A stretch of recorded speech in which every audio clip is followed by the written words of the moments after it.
Is criminal behavior hereditary? Is there a born criminal? These and similar questions today perplex society. Here are some of the answers.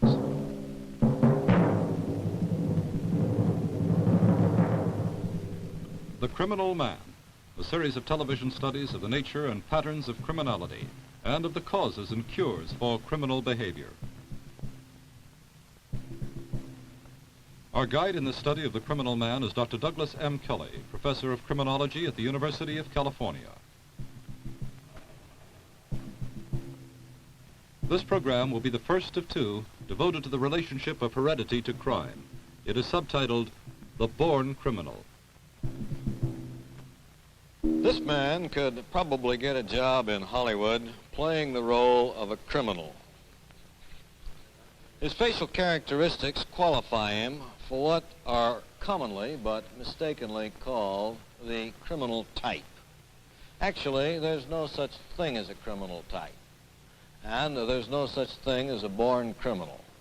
Unfortunately, a great many people, however, falsely believe in this kind of folklore, and many times throughout the country.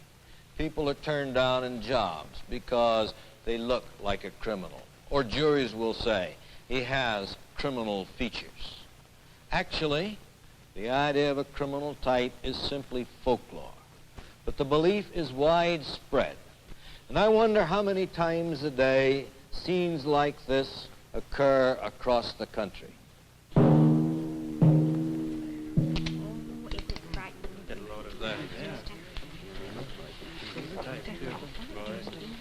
If I've ever seen a guilty person, he's one. What do you suppose he's done? I don't know, but it could have been almost anything from the looks of him. Stealing, murder, rape.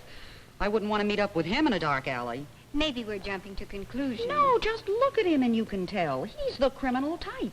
Look how deep set his eyes are and how close together. And look at his oily hair and thick lips. Those are the signs. He looks like a criminal. He's guilty, all right.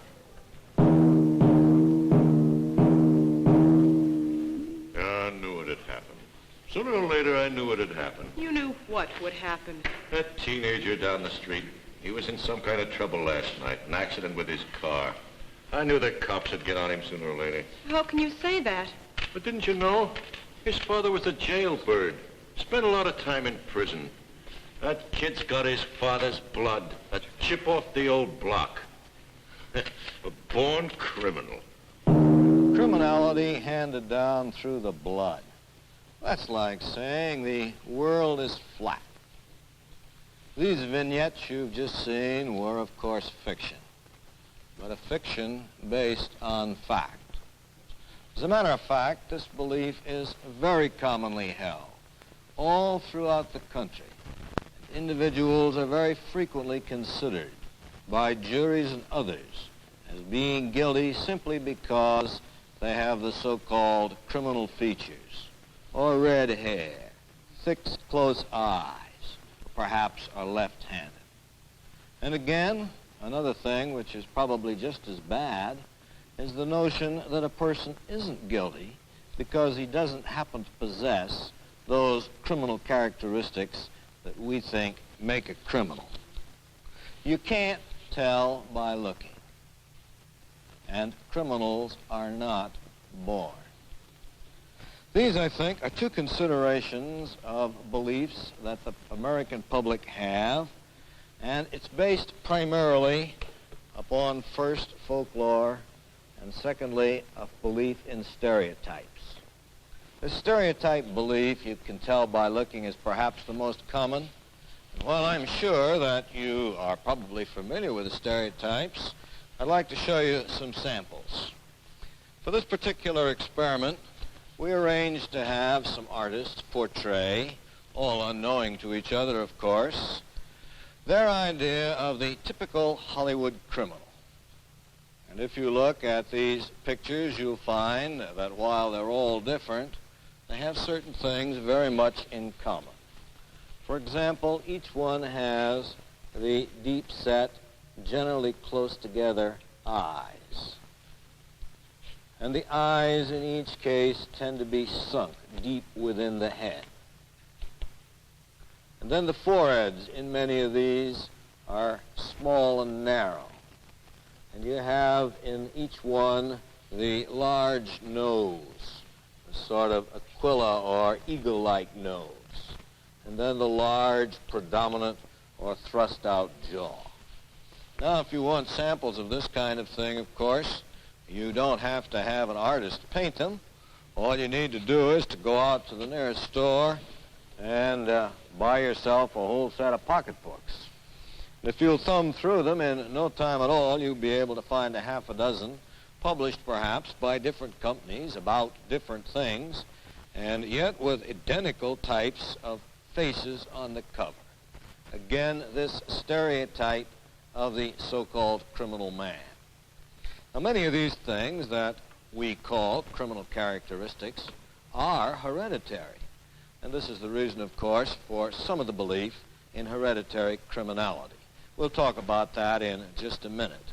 But first, let's consider the characteristics themselves. Where did they come from? Where did we get the idea of the criminal type? Most of it stems from this book, a book by Cesare Lombroso entitled Criminal Man. Cesare Lombroso was an Italian psychiatrist who did his work around the turn of the century. Lombroso worked primarily in a mental hospital in Italy for the insane criminal. And as he worked, he became interested in a facet of the then popular phase of psychiatry, dealing with physical characteristics in relation to abnormal mental patterns. And one day, while he was doing an autopsy, he reports, he saw a skull, the skull of a criminal. And he says, at the sight of that skull, I seemed to see all of a sudden, lighted up as on a vast plain under a flaming sky, the problem of the nature of the criminal, an atavistic being who reproduces in his person the ferocious instincts of primitive humanity and inferior animals. Beginning with this idea that criminals were atavisms, throwbacks to earlier types of primitive men and animals, Lombroso studied criminals, and he then reported various physical features. For example, the nose. This is frequently twisted or flattened in thieves. In murderers, on the contrary, it is often aquiline, like the beak of a bird of prey. The ears are of large size. Occasionally, they're also smaller. This seems like a reasonable idea. 28% of the criminals he found have handle-shaped ears, standing out from their heads. In others, the ears are pointed, like the ear of the devil. Then when he studied the mouth shows many anomalies. For example, the lips may be thick and protruding. And over again we get the appearance of the prognathic or stuck-out jaw. Of course, in some criminals he didn't find this, so he added a second type, the weak or receding chin or jaw. The eyes come in for considerable discussion. And here we find the origin, perhaps, of the narrow eye, two eyes which are set close together, narrow between the bridge of the nose, or the so-called shifty eye, a pattern which has hung on in our culture ever since. He also has any number of other descriptions. For example, the presence of hair, abnormal hair, or, oddly enough, in some cases, too little hair. As you can see, what Lombroso generally was doing is Lombroso was describing his patients, a select group, the insane criminal, and generalizing from these few to the many. He also focused upon the anthropoid or ape-like appearance of people generally. For example, in his description of the hands, he points out that the hands are longer, the arms are longer, and when the man walks, his hand will swing below his knees, as does an ape. We know today, of course, that Lombroso's theories were pretty wrong. We know that his thinking about atavistic signs of criminality were not in the right path. But I don't think that we should ridicule Lombroso, because after all, Lombroso did the best he could with the tools at hand and the theories then available. Basically, what Lombroso has contributed was to focus on the criminal, away from the crime. And while the path he took towards physical features happened to be the wrong one, he left the legacy whereby, on focusing on the criminal, we now concentrate on the psychiatric, the psychologic, and the individual sociologic factors which make up modern criminological theory. And so we owe Lombroso a tremendous debt in giving us this focus. Since he was so intelligent, of course, the question comes up, how did he manage to get so far afield? And here you have to understand a little bit about the time in which he worked. You must remember that when Lombroso's theories were formulated at the end of the 1800s, most scientists were primarily interested in the Darwinian theory of evolution. Most of us, most scientists in those days, believed generally, as apparently Lombroso did completely, that you evolved as an ape and then suddenly in some mysterious way sprang over to become a human being. It seemed reasonably then that if the human being was a higher process than the ape, the more a human being in his skull and bone structure looked like an ape, why, the more brutish or ape-like he'd become in his interpersonal behavior.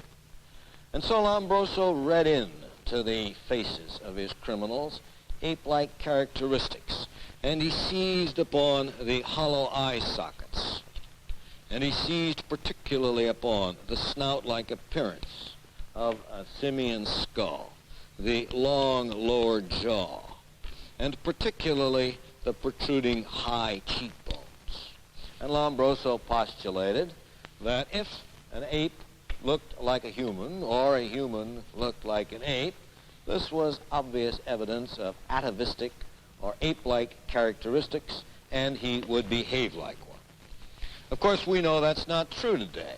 Lombroso worked generally along the theory prevalent during that era, that you started with an ape, and that eventually the ape became human, and somewhere in between was a missing link. Actually, of course, we know today this isn't true.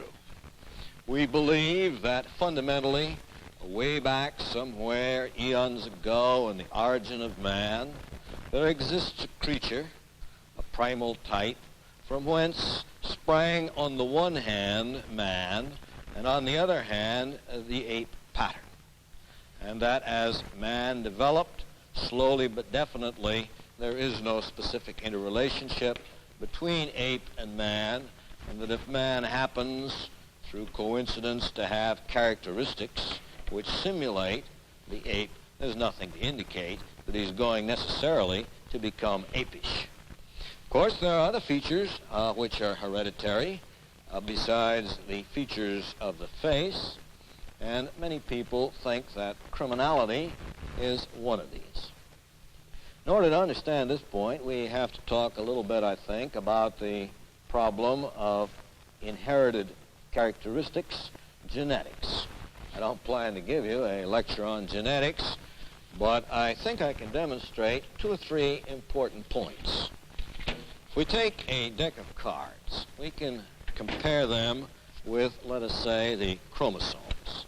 A great many people erroneously seem to believe that you inherit half your characteristics from your father, half from your mother, quarter from your granddad, quarter from your grandmother, quarter from the other, 1/8 from the great-grandparents, 64th from the and so on up. Now, I think it's essential to realize that you don't necessarily do this. If we take the cards, for example, and let the suits represent the various chromosomal divisions, actually we'd have 48 cards then, I think we can consider the fact that these represent the father's side. Let's take the black ones. And these represent the mother's side. Now, if a child inherited 48 chromosomes from each parent, naturally, he would have 96. So that actually what takes place is the chromosome split. Chromosomes are passed down in pairs, and you may get, say, the ace of spades and the ace of hearts, or the ace of spades and the ace of diamonds. But if you get the ace of diamonds, then you won't get the ace of hearts. If we look at it from this viewpoint, then, we suddenly realize that the individual, the child, receives his gene pairs from 2 grandparents, but not from all 4. Now, if the ace of spades is considered to be, let us say, horse thiefness, Granddad was a horse thief, there's a pretty good chance that you might inherit the club factor, and the horse thiefness would die with Granddad. Also, of course, the distribution is pretty random. And if we shuffle up our cards, as apparently our genes are shuffled up in the chromosomes in real life, we may get a completely random distribution. Now remember, we've been talking about 48 chromosomes, apparently with 1 gene to the chromosome. Actually, there are tens of thousands. So the mathematical potentialities are unlimited, with the result that no human being exists with the same identical features of the other. Then, too, if we equate some of the problems of statistics, it's quite possible that, let us say, all the black chromosomes would stay on one side, leaving us with all the red ones for the other. It is reasonably feasibly, statistically, to feel that perhaps you might inherit all the genes from 1 grandparent and none from the horse thief one. I stress this point because so many people seem to believe that you inherit these things directly. Actually, the last example would be very rare statistically, but it could happen. And what it indicates is that inheritance is a haphazard pattern. And over a period of generations, the chances are pretty good you don't have any particular genes of your great ancestors. But we've talked about horse thiefness as if it were hereditary. Actually, it's an acquired behavior pattern. And acquired patterns are never transmitted through genetic patterns. It would be just as reasonable to assume that if you tattoo a horse on your granddad's chest, you might be born with such a tattoo, as to assume that if your granddad was a horse thief, you might inherit your granddad's horse thief-like behavior. Of course, you do inherit certain things. If we take any good text on heredity, we'll find that some of the most common facets inherited are the bony structures. Not just the facies, the head shape, its size, but also the rib cage, the arm structures, and particularly the length and strength of the total skeleton. The entire constitution or body build probably is inherited. Then if we take a look in the table of contents of any standard text, we'll find many other hereditary factors. For example, we'll find inheritance of skin color, obviously, eye color, and hair color. But there are many, many other things. The blood groups are obviously hereditary. You may have an extra finger or an extra toe. You may also inherit a number of disagreeable things from a medical point of view, such as a tendency to bleed too much, the hemophiliac, or you may inherit some types of mental deficiency. As a matter of fact, obviously, you inherit all of your body tissues from someone of your grandparental or earlier structures.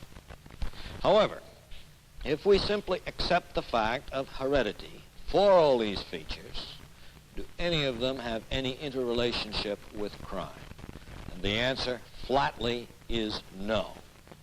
All textbooks are completely agreed that none of these characteristics incline toward criminality. Of course, you must remember, if your father's a criminal, you may grow up with these behavior patterns because you live with him. I'm always reminded in this instance of the story of the little boy who was being spanked. He was athwart his dad's knee, and just as the hairbrush came down, The little fella turned and said, "Stop." Father stopped and says, "What do you want?" The little boy said, "Dad, did your father ever spank you?" Father said, "Well, of course he did, naturally." The little fellow said, "Did great-granddad ever spank granddad?" "Well, sure, I'm sure he did." The fellow said, "Great." He says, "Dad, let's put an end to this hereditary brutality." This sort of thing is, I think, typical of the thinking of many people because it happened to the father and because the child imitates it in identification mechanism, then it's pointed out as hereditary.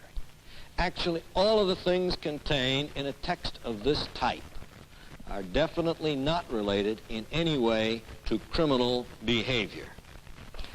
Not all the things, of course, that we consider in criminal behavior came directly from Lombroso. There's a great deal of folklore which has come from other sources. For example, if you read the old Greek texts, you'll find that there's descriptions of ancient Greek criminals with physiognomies, with makeup patterns very similar to Lombrosian theory. Lombroso himself, in his textbook, quotes several French proverbs. Beware the man with a shifty eye. And if you read Shakespeare, you'll find it simply crammed with examples of persons who are criminals with apparent physical characteristics. For these reasons, people still believe in this folklore pattern that red-headedness, narrow-eyedness, pointed-earedness, and left-handedness show criminal potentiality. Actually, we'll discuss these particular problems in a coming session of our discussion. And I'd like, however, for now to wipe out another misconception, the fact that a child who has these patterns necessarily must grow up to be a criminal. We must realize that there is no relationship between facial structure, between handedness and hairedness, between any of these hereditary factors and murder, rape, larceny, or any other kind of crime. But if a child is born with some of these characteristics, or if the child acquires through some kind of deformity a pattern, I think it's important to realize that perhaps he may become a criminal and be apprehended partly as a result of the deformity. The reason for this is that it's what I like to call second-hand criminality. The deformity itself doesn't produce it, but the cultural attitude to the deformity upsets the child so that he reacts against the culture. For example, if a person is of small body build, that's heredity. And if he grows in a culture where everybody points to him as a little man, someday, working under the theory of Adlerian inferiority, he may become upset. He may blow up and violently offend society. Now, you can't say that the hereditary factor of his small body build was directly related to the crime, but in a second-hand way it was. The body build is heredity. The cultural attitude, however, is what produces the crime. And for this reason, I think it essential that children who are born with any of these so-called criminal characteristics should be educated early in life by their parents to the general idea that they are not going to grow up as criminals. I think further it's essential to educate people into an acceptance of variant types of physical structure. Some of us are big, some of us are little. Some of us have narrow eyes, some of us have wide ones.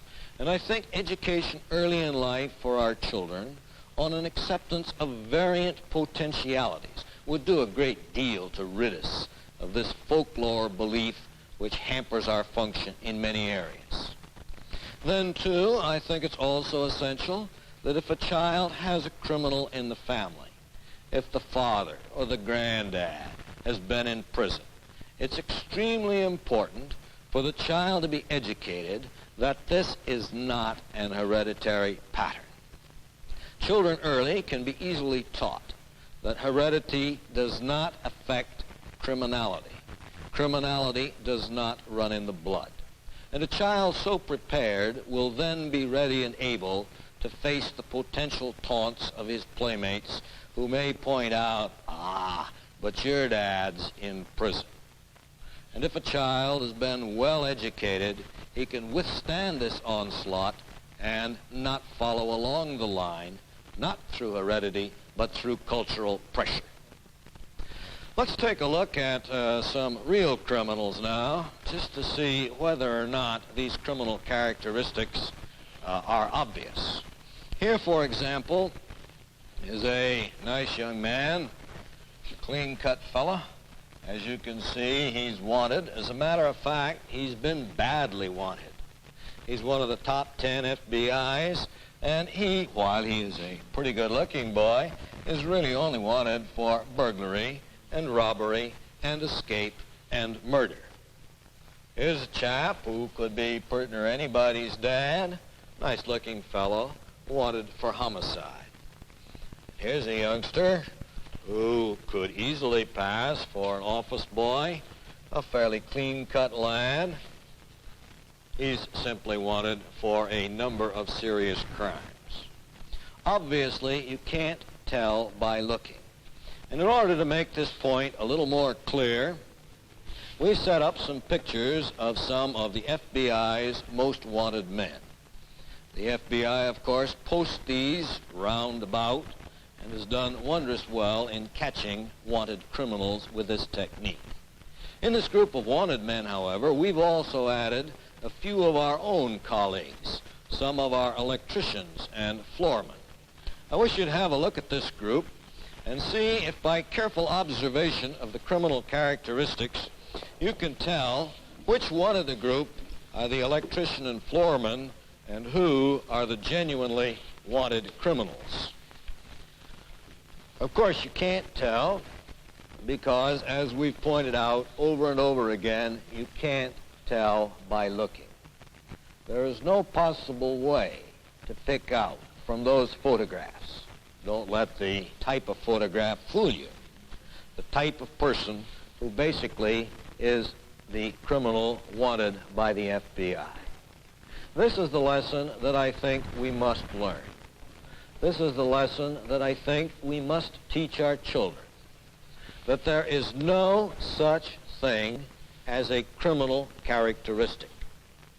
There is, of course, no such thing as Lombroso's theoretical atavism. Individuals who are humans, and the fact they have occasional characteristics, which are also found in the great apes, don't necessarily make them a criminal.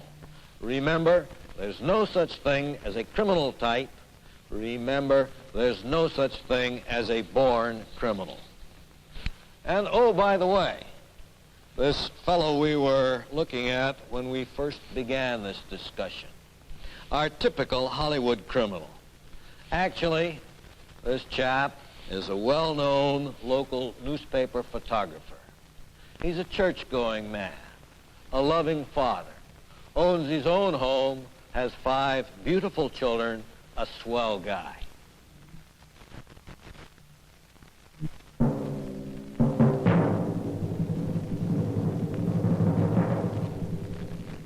The Criminal Man, a study of the nature and patterns of criminality and of the causes and cures for crime.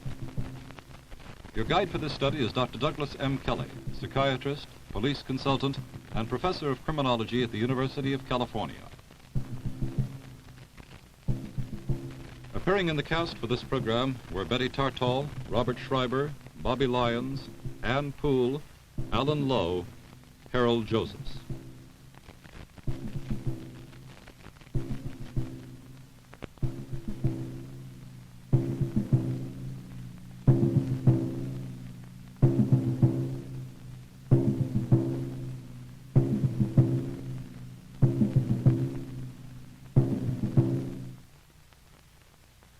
This is National Educational Television.